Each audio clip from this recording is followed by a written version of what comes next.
तो आप ही कुछ बोल दे कि इतना यूट्यूब वाले के से गरिया दे तू कि भैया काने बही रही हो गया का अंधा कानून के हमें सब देखत नहीं है तू सब। हाँ, सबके चैनल इतना मतलब उठाए दिए हाँ, हैं, उठाए सब दे भागत है हमारे चैनल। सबके चैनल का ही नहीं उठावता यूट्यूब वाले भैया जी।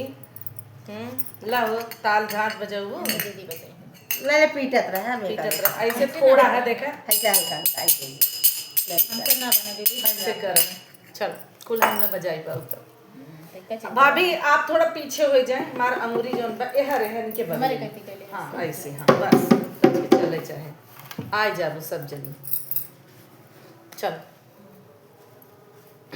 चालू बना तो का बोली हमने तो हेलो दोस्तों, जय श्री राम, राधे राधे। हमारे YouTube चैनल पर आप सभी का स्वागत है, अभिनंदन है, वेलकम है। और आज हम लोग बहुत प्यारा शिव भजन, शिव होली गीत, शिव पार्वती का होली गीत सुनाने जा रहे हैं। अच्छा लगे तो प्यारा सा कमेंट आप लोग जरूर करना ढोलक के साथ।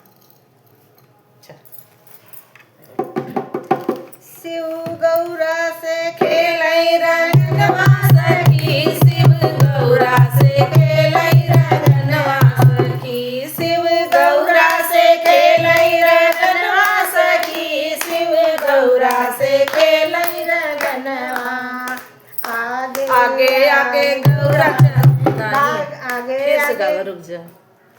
आगे आगे गौरा भागई, आगे आगे गौरा भागई, आगे आगे गौरा भागई पीछे उनकर सजनवा से नहीं नहीं, आगे आगे गौरा नहीं, उतारे रहे ना यार। हाँ, आगे आगे गौरा जी भाग आगे आगे गौरा भागई पीछ नहीं यार, उतारे रहे चढ़ावा उतारा था दुकुर दुकुर जो करत बा। आगे आगे गौरा भागई पीछे नहीं, सजनवा उठावे के पड़े। आगे आगे गौरा भागई, आगे आगे गौरा जी। ज्यादा वजन छुटाऊं अब भाई देखा तू बढ़िया चढ़ाए हाँ यार अब अब देखा चढ़ा तू रहा। भूले आप लाल लोग बनाए लो हमारे कुछ गाना ऐसे होता है। जाओ अपना गाओ। शिव गौरा से खेलै रंगनवा